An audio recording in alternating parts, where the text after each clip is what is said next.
Hingga saat ini nasib pemilihan Kepala Daerah Jakarta 2024 masih menjadi teka-teki sebab belum diketahui pertarungan 3 calon gubernur wakil gubernur ini akan berakhir dalam 1 ataupun 2 putaran.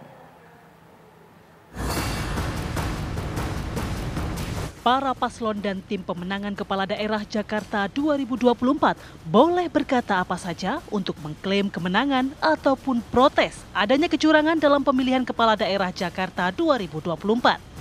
Namun hitungan final KPU belum usai. Rekapitulasi suara masih berlangsung. Berdasarkan hasil hitung cepat sejumlah lembaga survei dan riset internal, tim pemenangan pasangan Pram dan Rano meyakini jagoan mereka telah memenangi kontestasi Pilkada Jakarta 1 putaran dengan raihan suara sekitar 50,07%. Paslon 03 mendapatkan 2.183.577 suara atau sama dengan 50,07%.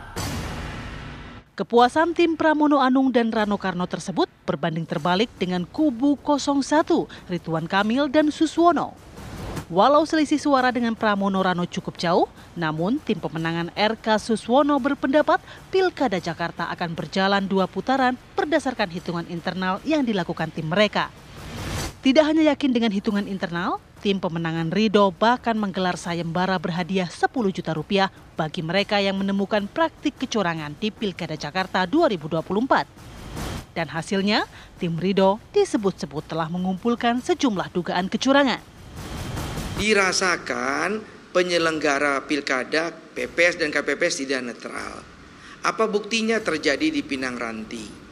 Anggota KPPS mencoblos surat suara untuk 03, setelah didalami ternyata yang nyuruh siapa, yang nyuruh ketua KPPS.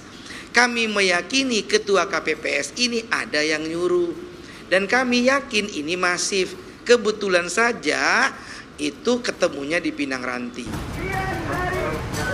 Belum puas dengan temuannya, paslon Ridho pun mempermasalahkan jumlah pemilih di Jakarta yang hanya setengah dari daftar pemilih tetap. Dengan jumlah pemilih yang hanya separuh dari DPT, legitimasi pemenang Pilkada Jakarta pun dianggap lemah. Karena itu, paslon gubernur dan wakil gubernur DKI Ridwan Kamil Suswono menuntut Komisi Pemilihan Umum KPU hingga Bawaslu menggelar pemungutan suara ulang di sejumlah TPS. Pilkada yang terjadi kemarin tuh legitimasinya kurang. Bayangkan hanya 52% dari DPT. Yang milih gubernur tersebut hanya 1/4 warga Jakarta. Yang tidak milih dia adalah 3/4. Sehingga menurut kami siapapun yang jadi gubernur dengan kondisi seperti sekarang ini legitimasinya rendah, lemah sekali. Menanggapi berbagai dugaan kecurangan yang dilontarkan tim Ridho, tim pemenangan Pramono Rano menegaskan pihaknya tak memiliki kapasitas untuk melakukan kecurangan karena bukanlah bagian dari kekuasaan. Semua partai yang berada di parlemen ada di kubunya Ridwan Kamil dan Suswono. Kalau di awal-awal musim kampanye selalu mengatakan yakin menang karena caleg-calegnya sudah berhasil mengumpulkan suara sekian persen dan jadi di DPRD gitu. Terus sekarang menjadi mentalitasnya underdog, mengatakan bahwa kami seakan-akan mengatur kecurangan yang masif. Ini nggak masuk akal lah. Semua masyarakat juga tahu yang namanya kecurangan masif yang terkait dengan apa yang disampaikan semua dengan skenario-skenario tersebut hanya bisa dilakukan orang-orang atau sosok-sosok atau kelompok-kelompok yang berada di pihak kekuasaan gitu. Jadi gimana cara ngaturnya?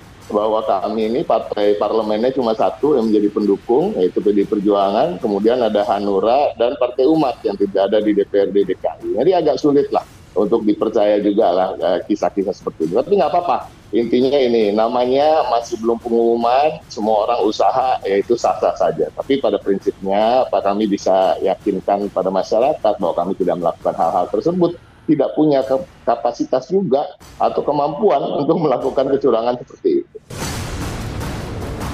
Rekapitulasi hasil perhitungan suara masih berlangsung dan akan berakhir 16 Desember 2024 mendatang. Namun dari hasil real count KPU diketahui pasangan Pramono Rano kuasai perhitungan suara di seluruh wilayah di Jakarta.